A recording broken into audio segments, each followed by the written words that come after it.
Hello welcome and good morning students. और आप देख रहे हैं 7-Eleven स्टडी यूट्यूब चैनल। और आज हम जो डिस्कस करने वाले हैं आरएस प्री का जो पेपर हुआ था उसके आंसर की के साथ हम चर्चा करने वाले हैं। और ये एग्ज़ाम जो हुआ था ये 27 अक्टूबर 2021 को हुआ था। और इसकी जो फाइनल आंसर की है, इसकी जो फाइनल आंसर की जारी की गई थी, फाइनल आंसर की वो जारी की गई थी अपना 22 नवंबर 2021 को जारी की गई थी। कब की गई थी भाई? 22 नवंबर 2021 को जारी की गई थी। तो साथियों देखो, मेरा एक छोटा सा चैनल आप देख सकते हो, मेरे शायद ज़्यादा सब्सक्राइबर नहीं है, 200 के लगभग सब्सक्राइबर है। सबसे पहले आप मेरा सपोर्ट भी करें, आप नए हो तो मेरे चैनल को सब्सक्राइब करें। इसी तरह के जो ओल्ड पेपर यानी पुराने प्रश्न पत्र हैं उनके जो कंटेंट है वो मैं आपको ऑथेंटिक आंसर की का उपलब्ध करवाता रहूँगा। ठीक है, तो आप अपने मित्रों से मेरे इस सेशन को शेयर भी करें और मेरे चैनल को सब्सक्राइब भी करें। तो today I will discuss, start करते हैं अपना आज जो अपना डिस्कस रहने वाला है। तो पहला क्वेश्चन की ओर बढ़ते हैं। पहला क्वेश्चन जो है आपके सामने आया, रूमा देवी के बारे में निम्न में से कौन सा कथन सही नहीं है? तो इसका जो सही आंसर है ऑप्शन नंबर 2 माना गया। ठीक है, इसका जो सही आंसर माना गया ऑप्शन नंबर 2, क्योंकि रूमा देवी का संबंध तो बाड़मेर से था, जसराजपुर खेतड़ी गांव में पली बढ़ी है, तो ये गलत हो गया इसका। ठीक है, तो ये और कथन जो 2 है वो बिल्कुल गलत है। बाकी उन्हें हस्तशिल्प के क्षेत्र में जाना जाता है, ये बिल्कुल सही हो जाएगा आपका। और तीसरा जो है, उन्हें भारत के राष्ट्रपति द्वारा 2018 में नारी शक्ति पुरस्कार दिया गया, ये बिल्कुल सही है।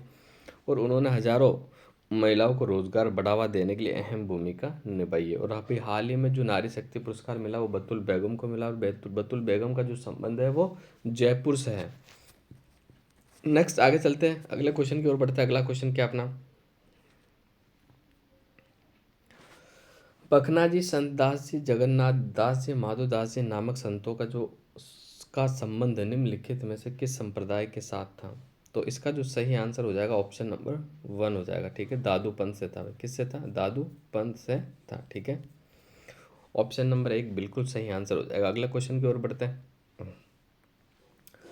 दादू पंथ के बारे में थोड़ा देख लेते हैं। दादू पंथ की जो स्थापना है वो संत दादू दास जी ने करी थी। ठीक है, और संत दादू दयाल की जो अकबर से मुलाकात हुई थी वो 1585 में हुई थी। ये सवाल कई बार बना हुआ है। ठीक है, और इनकी 6 शाखाएं हैं, राजस्थान के अंदर 5 शाखाएं हैं। ठीक है, आगे चलते हैं अगले क्वेश्चन की। क्वेश्चन नंबर 3 जो है, सूची 1 को सूची 2 से सम्मिलित कीजिए, नीचे दिए गए कूट में से सही उत्तर का चुनिए। एक तरफ आपको त्योहार दिए हुए हैं और एक तरफ आपको तिथि दी हुई है, तो इसको थोड़ा छोटा कर ले कि त्योहार और तिथि आपको स्पष्ट नजर आ जाए। ये लो तो देखते हैं, कजली, बूंदी की कजली तीज कब मनाई जाती है? तो बूंदी की जो कजली तीज है वो भाद्रपद कृष्ण तृतीया को मनाई जाती है। ठीक है, कब मनाई जाती है भाई? बूंदी की कजली तीज भाद्रपद कृष्ण तृतीया को मनाई जाती है। होली कब मनाई जाती है? आप सभी जानते हो, फाल्गुन पूर्णिमा, यानी फागन का जो महीना होता है, फागन अपना फाल्गुन पूर्णिमा के दिन होली मनाई जाती है। ठीक है, नेक्स्ट आगे चलते हैं। पर्यूषण प्रभाव जो है अपना वो भाद्रपद माह में मनाया जाता है। पर्यूषण प्रभाव कब? भाद्र में। और गणगौर जो मनाई जाती है वो चैत्र माह में, चैत्र शुक्ल तृतीया। पूरी तिथि क्या है भाई? गणगौर की चैत्र शुक्ल तृतीया। गणगौर का ये सवाल है जो काफ़ी एग्जाम में पूछा जाता है, अक्सर एग्जाम में पूछा जाता है, आप उठा के देख लो। अगर मैं बताऊँ ना, ऑलमोस्ट 20 से 25 एग्जाम में ये सवाल पूछा हुआ है, तो ये मोस्ट इंपॉर्टेंट आपके लिए रहने वाला है। तो इसका सही आंसर देखते हैं, मैंने आपको सुमेलित करके दे दिया है। और इसका जो सही आंसर रहने वाला वो क्या रहने वाला? तो थर्ड का जो सही आंसर है बिल्कुल अपना जो रहने वाला 2, 1 2 3 4। ठीक है, ये वाला ऑप्शन आपका बिल्कुल सही हो जाएगा। नेक्स्ट अगले क्वेश्चन की ओर बढ़ता है। अगला क्वेश्चन क्या अपना निम्नलिखित में से कौन कौन से सिद्धांत जैन धर्म से संबंधित है? तो 4 का जो सही आंसर हो जाएगा वो बिल्कुल, एक तो अनेकांतवाद, एक शादवाद, यानी ऑप्शन नंबर 1 बिल्कुल सही हो जाएगा। एक तो जो जैन धर्म से संबंधित एक अनेकांतवाद है, एक शादवाद है। ठीक है, शादवाद, तो इसका सही ऑप्शन हो जाएगा 1 और 4, तो ऑप्शन नंबर 1 बिल्कुल राइट आंसर आपका हो जाएगा। नेक्स्ट अगला क्वेश्चन की ओर चलता है। अगला क्वेश्चन क्या है, राजस्थान के रीति रिवाजों में आणो क्या है? तो राजस्थान के जो रीति रिवाजों में आणो क्या, यानी आणो का मीनिंग क्या, आणो का मतलब क्या? तो आणो जो होता है वो विवाह के पश्चात दुल्हन को दूसरी बार ससुराल भेजना, यानी ऑप्शन नंबर 3 अगर आप देखते हो कि विवाह के पश्चात जब दूसरी बार दुल्हन ससुराल जाती है उसे आणो कहा जाता है। हमारे राजस्थान की शब्दावली के अंदर आणो जो कहा जाता है वो विवाह के पश्चात दुल्हन को दूसरी बार ससुराल भेजना। नेक्स्ट आगे चलते हैं अगले क्वेश्चन की और क्वेश्चन नंबर 6 जो है अपना, तो क्वेश्चन नंबर 6 को जो अपन सुमेलित करते हैं क्या रहने वाला है, इसको थोड़ा छोटा कर लेता हूँ मैं, आपको दिखने में आसानी हो जाए और सुमेलित भी सही हो जाए। तो हावड़ा षड्यंत्र केस का जो संबंध है वो जातीन्द्रनाथ मुखर्जी से है भाई, ठीक है। एक का जो सही आंसर हो जाएगा वो 3 नंबर पे जाएगा सीधा अपना, ठीक है, जातीन्द्रनाथ मुखर्जी से।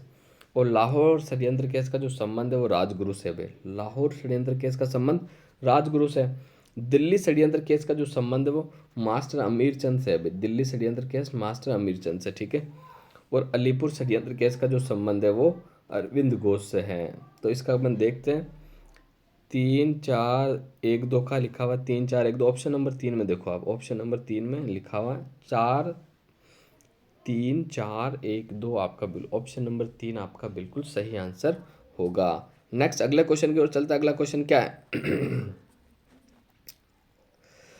विधवा पुनर्विवाह को प्रोत्साहित करने के उद्देश्य से 1871 में राजमुंद्री सोशल रिफॉर्म एसोसिएशन की स्थापित किया गया था। तो 7 का जो बिल्कुल सही आंसर हो जाएगा ऑप्शन नंबर 1, ऑप्शन नंबर 1 होगा वीरे सैलिंगम द्वारा। किसके द्वारा किया गया था भाई, वीरे सैलिंगम द्वारा। ऑप्शन नंबर 1 आपका बिल्कुल राइट आंसर होगा। नेक्स्ट अगले क्वेश्चन की ओर चलते हैं। अगला क्वेश्चन क्या है इंडियन इंस्टीट्यूट ऑफ साइंस की स्थापना बेंगलुरु में कब और किनके प्रयासों से हुई थी। तो 8 का जो सही आंसर हो जाएगा ऑप्शन नंबर 3 होगा भाई, ठीक है, 1919 में जमशेदजी टाटा द्वारा, 1919 में जमशेदजी टाटा द्वारा, 1919 में जमशेदजी टाटा के द्वारा किया गया था। नेक्स्ट अगला क्वेश्चन की ओर चलता है। अगला क्वेश्चन क्या अपना,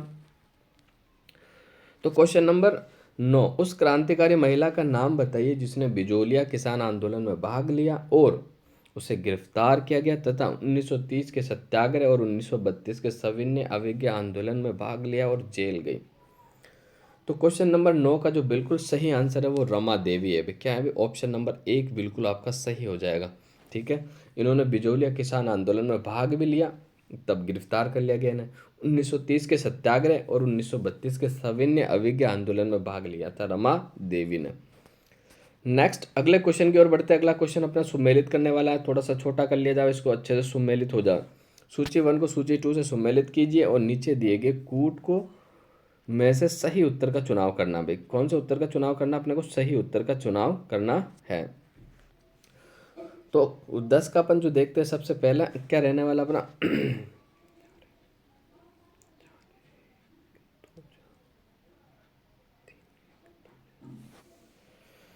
तो इसको सुमेलित करते हैं। पार्श्वनाथ का जो संबंध है, पार्श्वनाथ का जो संबंध है बिल्कुल सर्प से है भाई। पार्श्वनाथ का संबंध किससे, सर्प से, ठीक है, ये बिल्कुल सही हो जाएगा, ठीक है। उसके बाद अपन देखते हैं आदिनाथ का जो संबंध है वो ऋषभदेव से है। आदिनाथ का जो संबंध है ऋषभदेव से हो गया, ठीक है। इसके बाद आगे देखते हैं महावीर जी का संबंध आप सभी जानते हो सिंह से है। किससे है भाई, सिंह से। इसके बाद आगे देखते हैं शांतिनाथ जी का जो संबंध है वो हिरण से है, ठीक है। शांतिनाथ जी का जो संबंध है हिरण से। पार्श्वनाथ का हो गया आपके सर्प से, आदिनाथ का आपको हो गया वृषभ से और महावीर जी का संबंध हो गया सिंह से और पार्श्वनाथ का जो संबंध है वो हिरण से हो गया। तो इसका जो सही ऑप्शन होने वाला अपना बिल्कुल अपन देखते हैं। तो आगे अपने जो ये ऑप्शन लिखे हुए ऑप्शन नंबर में कौन सा सही है, तो इसका जो 3-1-2-4 ऑप्शन नंबर 4 जो है बिल्कुल सही हो जाएगा आपका, ठीक है। ऑप्शन नंबर 4 आपका बिल्कुल सही आंसर होने वाला है। नेक्स्ट अगले क्वेश्चन की ओर बढ़ते हैं। अगला क्वेश्चन क्या है, जोधपुर नरेश मानसिंह की रानी भटियाणी प्रताप कुंवरी ने अपने द्वारा बनाए गए मंदिर को पुनः अन्यत्र बनवाया क्योंकि पहले वाला मंदिर जमीन में धंस गया था और उसने उसकी प्राण प्रतिष्ठा 1857 में कराई और उस मंदिर का नाम है, तो उस मंदिर का जो नाम है वो ऑप्शन नंबर 4 में आपको बिल्कुल सही दिख रहा होगा, तीजा मांझी का मंदिर। कौन सा मंदिर है भाई, तीजा मांझी का मंदिर। ये मंदिर आपने पहली बार सुना होगा भाई, एक अच्छे लेवल का क्वेश्चन था। मैंने भी राजस्थान जीके में ये क्वेश्चन कहीं नहीं पढ़ा, आज पहली बार इस मंदिर के दर्शन हुए। तो इसके अंदर क्या हुआ था भाई, जोधपुर के नरेश जो मानसिंह की रानी थी प्रताप कुंवरी ने अपने द्वारा बनाए गए मंदिर को पुनः अन्यंत्र बनवाया क्योंकि पहले वाला मंदिर जो जमीन में धंस गया था और उसकी प्राण प्रतिष्ठा 1857। तो उस मंदिर का जो पहला वाला जो मंदिर था ना जो जमीन में धंस गया था उसका नाम था तीजा मांझी का मंदिर, ठीक है। और इसकी प्राण प्रतिष्ठा 1857 में कराई थी। राजस्थान में जो क्रांति वो भी 1857 में हुई थी। ठीक है, नेक्स्ट अगले क्वेश्चन की ओर बढ़ते हैं। मौर्यकालीन मूर्तियों में मणिभद्र यक्ष नाम से अंकित मूर्ति किस स्थान से प्राप्त हुई थी? तो इसका जो सही आंसर हो जाएगा ऑप्शन नंबर 4 हो जाएगा, परखम। कौन सा हो जाएगा? परखम। ऑप्शन नंबर 4 आपका बिल्कुल सही आंसर हो जाएगा। ठीक है, नेक्स्ट अगले क्वेश्चन की ओर बढ़ते हैं। अगला क्वेश्चन क्या है? भारत छोड़ो आंदोलन के दौरान कन कनकलता बरुआ नामक एक कन्या ने जनता का एक जुलूस निकाला और पुलिस की परवाह न करते हुए थाने में घुसने के प्रयास में गोली खाई। तो ये घटना किस स्थान की है? बहुत ही अच्छे लेवल का क्वेश्चन है, ये इंडिया लेवल का है लेकिन अच्छा क्वेश्चन है। तो इसका जो सही आंसर हो जाएगा ऑप्शन नंबर 4 गोहपुर। ठीक है, ये घटना हुई थी तो गोहपुर के अंदर हुई थी। कहाँ हुई थी भी? गोहपुर में। नेक्स्ट अगला क्वेश्चन की ओर बढ़ते हैं। क्वेश्चन नंबर 14, सुमेलित करना है।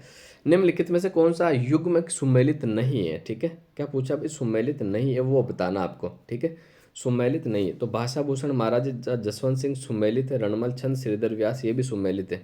नाग दमन सायाजी झूला ये भी सुमेलित है।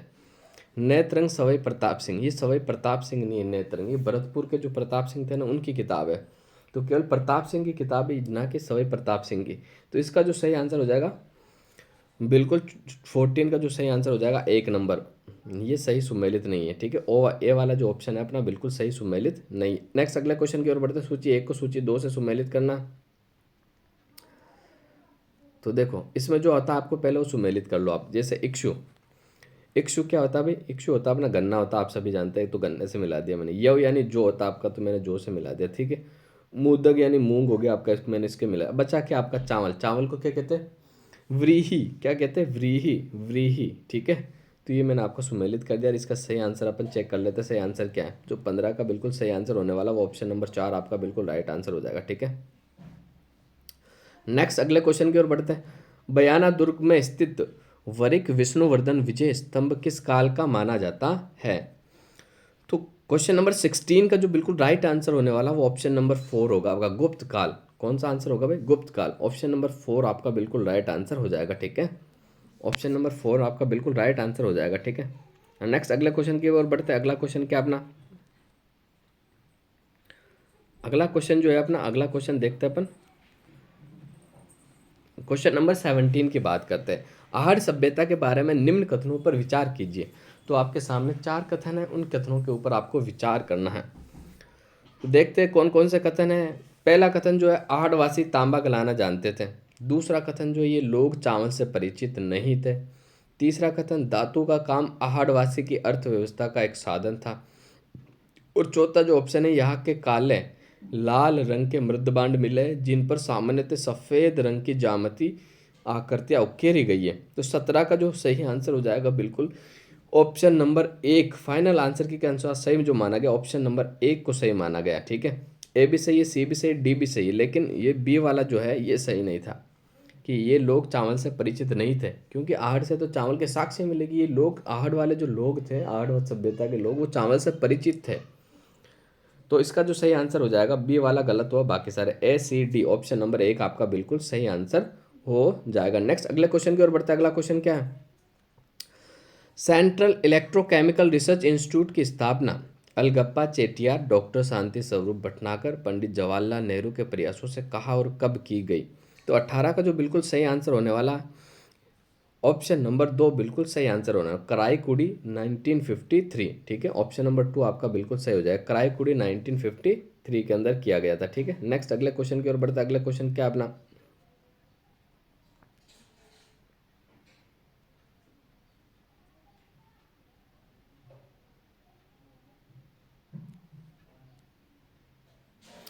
टोटी आभूषण शरीर के किस हिस्से में पहना जाता है? तो ये राजस्थान के आभूषण से उठाया गया क्वेश्चन है। टोटी जो पहना जाता है कहाँ पहना जाता है? ये बिल्कुल कान के अंदर पहना जाता है। टोटी कहाँ पहना जाता है? कान के अंदर पहना जाता है। ठीक है, yes. On which part of body टोटी ऑर्नामेंट इन वोर्न? ठीक, तो इसका सही ऑप्शन हो जाएगा 4 नंबर। ठीक है, मैंने इंग्लिश में बताया, हिंदी इंग्लिश में दोनों में, तो आप देख सकते हो। इसके बाद आगे चलते हैं अगले क्वेश्चन की ओर। आप सुमेलित करना आपको एक तरफ सूची फर्स्ट है, एक तरफ सूची सेकंड है। ठीक है, अब सुमेलित करना आपको, बिल्कुल सही सुमेलित करना है और सही सुमेलित करते हैं अपन। ठीक है, कि भाई सूची 1 को सूची 2 से सुमेलित करना है। ठीक है, तो गागरोन का युद्ध कब हुआ था? सारंगपुर का युद्ध और सुमेल का युद्ध। देखो अब इसको सही सुमेलित करते हैं अगर अपन, तो इसका जो सही आंसर होने वाला, गागरोन का युद्ध जो हुआ था वो 1519 में हुआ था भाई। ये फर्स्ट से सुमेलित हो जाएगा। सारंगपुर का युद्ध जो हुआ था वो राणा कुंभा का काल 1437 के अंदर हुआ था, ठीक है। और कुंभलगढ़ प्रशस्ति भी 1437 की, याद रखना। सुमेल का युद्ध जो हुआ था वो 1544 के अंदर हुआ था, और साहबा का युद्ध जो हुआ था वो 1541 और 42 ईस्वी में हुआ था। तो इसका 20 का जो सही आंसर हो जाएगा वो बिल्कुल ऑप्शन नंबर 2 होगा भाई। कौन सा होगा? ऑप्शन नंबर 2 बिल्कुल राइट आंसर होगा। अगर आप देखते हैं ऑप्शन नंबर 2 आपके सामने लिखा हुआ है ये रहा। तो ऑप्शन नंबर 2 आपका बिल्कुल सही आंसर होगा। नेक्स्ट अगले क्वेश्चन की ओर चलते हैं। अगला क्वेश्चन क्या है कि राजस्थान में कहाँ वैदिक यंत्रालय यानी छापाखाना स्थापित किया गया है? तो वैदिक यंत्रालय जो राजस्थान में स्थापित किया गया वो बिल्कुल ऑप्शन नंबर 3 अजमेर के अंदर किया गया। कहाँ किया गया भाई? अजमेर के अंदर किया गया है, ठीक है। नेक्स्ट अगले क्वेश्चन की ओर बढ़ते हैं। अगला क्वेश्चन, सूची 1 को सूची 2 से सुमेलित कीजिए, नीचे दिए गए कूट का सही उत्तर चुनिए, ठीक है। तो इसके अंदर आपको सही सुमेलित करना है। तो करते हैं सही सुमेलित। क्वेश्चन नंबर कौन सा अपना? क्वेश्चन नंबर बिल्कुल 22 है। तो क्वेश्चन नंबर 22 को अपन सही सुमेलित करने की कोशिश करते हैं। एक तरफ आपको लोक वाद्य अंदर दिए हुए, एक तरफ आपको कलाकार दिए हुए। तो शुरू करते हैं। सबसे पहले भपंग का जो संबंध है वो जहूर का से है। भपंग का संबंध किससे है? भपंग का जो संबंध है रामनाथ चौधरी से, सॉरी, ठीक है।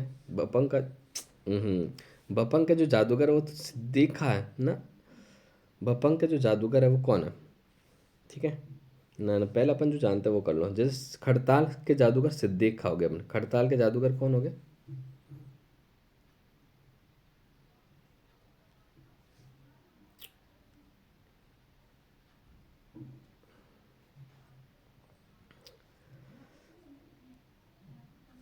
हाँ, भपंग के जादूगर। भपंग के जो जादूगर अपने कौन हो गए? भपंग के जादूगर अपने जहूर का।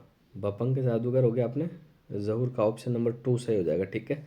और नड़ के जो जादूगर आप सभी जानते हो, करना भील के द्वारा, ठीक है। इसके बाद आगे चलते हैं अपन।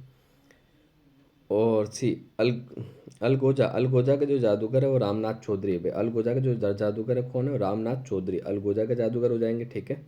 और खड़ताल के जो जादूगर है वो सिद्दीक खां है, ठीक है। इसमें से देखो खड़ताल के तो आप सभी जानते हो क्योंकि फेमस है सिद्दीक खां। और भपंग के भी जहूर खां।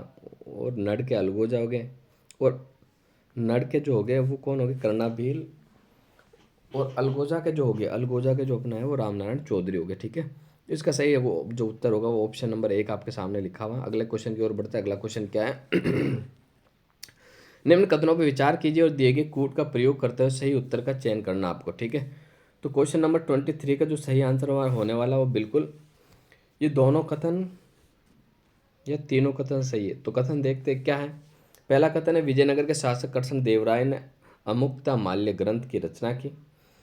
दूसरा, कृष्ण देवराय को आंध्र भोज के नाम से भी जाना जाता है। तीसरा, उनके दरबार में अलसानी पेडना नामक राजकवि सुशोभित करता था जो संस्कृत और तमिल दोनों भाषाओं का ज्ञाता था।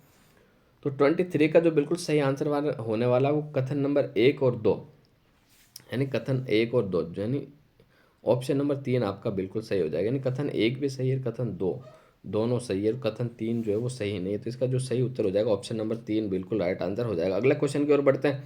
राजस्थान भाषा साहित्य और संस्कृत अकादमी कहाँ स्थित है? तो इसका जो सही आंसर हो जाएगा वो बीकानेर में है। कहाँ स्थित है भाई? बीकानेर में, ठीक है। नेक्स्ट अगले क्वेश्चन की ओर बढ़ते हैं। समाचार पत्र मजहर सरूर मजहर मजरूल सरूर कहाँ से कब प्रकाशित हुआ था? इसका जो सही उत्तर है, ये अखबार मैंने देखा है पहली बार है। बहुत अच्छा क्वेश्चन है, मैं जरूर कहूँगा आप अपने नोट्स में नोट कर लो इसको। अच्छा सवाल है। और इसका जो सही उत्तर हो जाएगा भरतपुर 1849, सॉरी 1849, ठीक है। तो इसका जो सही आंसर हो जाएगा 1849 भरतपुर से निकलता था। नेक्स्ट अगले क्वेश्चन की ओर चलते हैं। अगला क्वेश्चन क्या अपना? भारत के उच्चतम न्यायालय के मुख्य न्यायाधीश का जो सही क्रम है वो कौन सा क्रम है? तो 26 का जो सही क्रम हो जाएगा वो बिल्कुल option number 4 H L Dattu, T S Thakur और जगदीश सिंह खैर। ऑप्शन नंबर 4 आपका बिल्कुल सही आंसर हो जाएगा, ठीक है।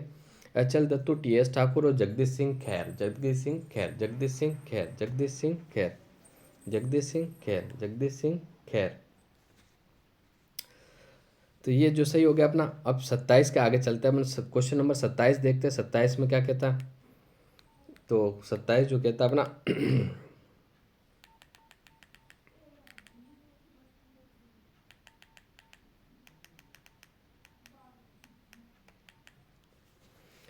राज्य विधान परिषद के उत्साधन के लिए राज्य विधानसभा द्वारा संविधान के अनुच्छेद 169 के अंतर्गत स्वीकृत संकल्प के बारे में निम्नांकित में से कौन सा कथन सही है? तो 27 का जो सही आंसर होने वाला वो ऑप्शन नंबर 2 बिल्कुल सही आंसर हो जाएगा आपका। केंद्र सरकार पर कोई बाध्यता अधिरोपित नहीं करता है, वे संसद की विधि निर्माण हेतु कार्रवाई करें। तो इसका जो सही आंसर हो जाएगा ऑप्शन नंबर 2 आपका बिल्कुल सही आंसर हो जाएगा। ठीक है, नेक्स्ट अगले क्वेश्चन की ओर चलते हैं। अगला क्वेश्चन क्या अपना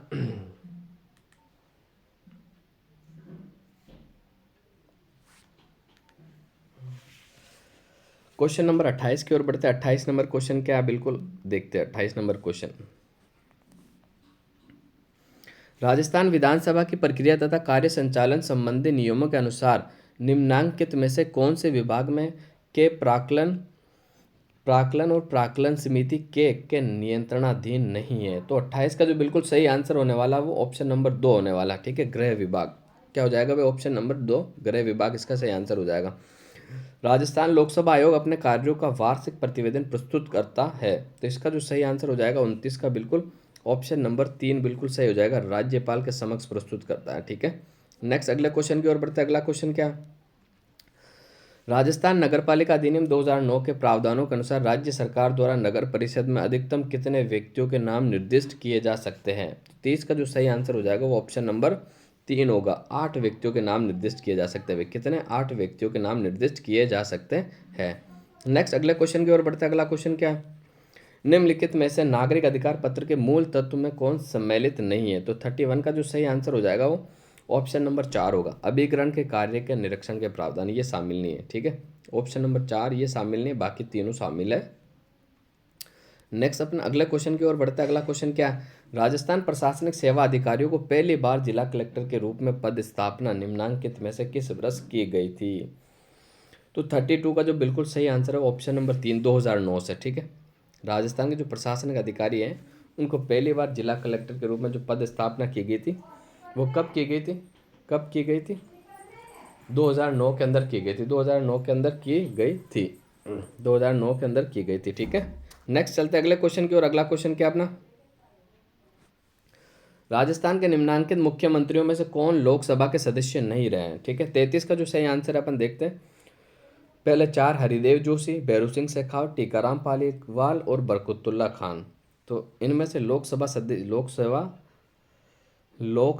के सदस्य नहीं रहे हैं। ठीक है, तो लोकसभा के सदस्य नहीं रहे तो कौन कौन से है देखते हैं अपन, कौन कौन से 33 का। तो 33 का चांद A B D option number 4 बिल्कुल सही है, ABD।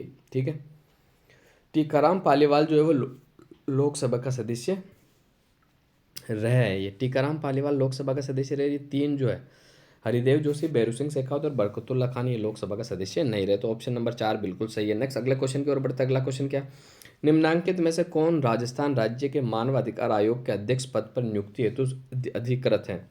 तो 34 का जो बिल्कुल सही आंसर होने वाला वो ऑप्शन नंबर 2 है, उच्च न्यायालय के मुख्य न्यायाधीश। ठीक है, उच्च न्यायालय के मुख्य न्यायाधीश। नेक्स्ट आगे की ओर चलते हैं।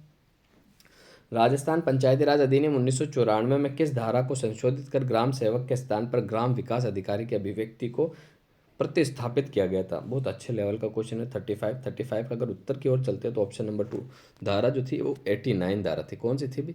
89। ऑप्शन नंबर 2 आपका बिल्कुल राइट आंसर हो जाएगा। नेक्स्ट अगला क्वेश्चन की ओर बढ़ते हैं। अगला क्वेश्चन क्या, क्वेश्चन नंबर 36 जो है, क्वेश्चन नंबर कथन ए और कारण आर दिया हुआ। तो पहला कथन है पढ़ता है, नियंत्रक महालेखा परीक्षक का जो कर्तव्य न केवल व्यय की वैधता सुनिश्चित करना अपितु औचित्य भी है, और आर उसे वित्तीय प्रशासन के क्षेत्र में संविधान और संसद के कानूनों को बनाए रखना है। तो देखते हैं कौन सा सही है। तो इसका जो सही आंसर होगा बिल्कुल ऑप्शन नंबर 2 होगा भाई। ऑप्शन नंबर 2 बिल्कुल सही आंसर हो जाएगा कि ए और आर दोनों ही सही है, और आर ए की बिल्कुल सही व्याख्या करता है। ठीक है, दोनों सही हो जाएंगे इसका। नेक्स्ट 37 की ओर चलते हैं। 37 के अंदर क्या है अभी, एक तरफ समितियाँ दे रखी है आपको और एक तरफ आपको अध्यक्ष दे रखे हैं और उनका सुमेलित करना है ना, सूची 1 सूची 2 के अंदर सही उत्तर का चयन करना है। तो 37 जो ये जो वाला क्वेश्चन जो है आरपीएससी ने डिलीट कर दिया गया। ठीक है, आरपीएससी द्वारा डिलीट कर दिया गया, इसलिए इसकी चर्चा अपन नहीं करेंगे, आप देख लेना अपने स्तर के ऊपर।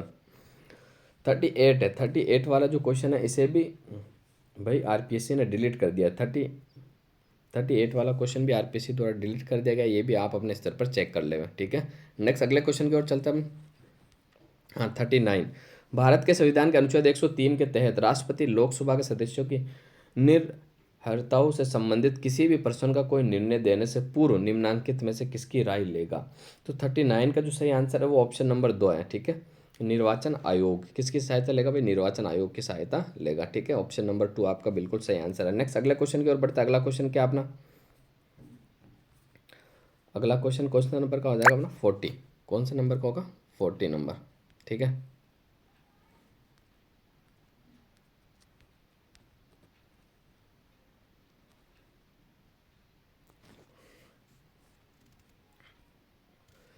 राष्ट्रीय नागरिक नियुक्ति आयोग के संबंधित कौन से संविधान संशोधन अधिनियम को उच्चतम न्यायालय के संविधान पीठ के असंवैधानिक घोषित कर दिया था।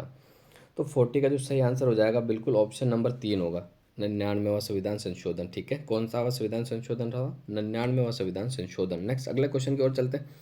मुख्यमंत्री चिरंजीवी स्वास्थ्य बीमा योजना में कौन सी विशेषता गलत है। तो 41 का जो सही आंसर हो जाएगा ऑप्शन नंबर 2 बिल्कुल गलत है, देर का, ठीक है। जिस मरीज जिस बीमारी के लिए अस्पताल में भर्ती होना उसके 5 दिन पहले और डिस्चार्ज के 10 दिन बाद तक का जो अस्पताल में की गई जांचों और दवाइयों का परामर्श शुल्क वे पैकेज की राशि में शामिल है, वो 15 दिन का था, इसलिए ये गलत हो गया, ठीक है। नेक्स्ट अगले क्वेश्चन की ओर चलते हैं अपन। राज्य निर्वाचन आयोग राजस्थान से संबंधित निम्नलिखित कथनों में से विचार कीजिए। राज्य निर्वाचन आयोग राजस्थान का गठन दिसंबर 1994 में हुआ और इसका एक सचिव होता है और राज्य का एक मुख्य निर्वाचन अधिकारी होता है। तो 42 का जो सही आंसर होने वाला वो ऑप्शन नंबर 2, केवल 2 सही है भाई। कौन सा, केवल 2 सही है, केवल 2 सही है, ठीक है।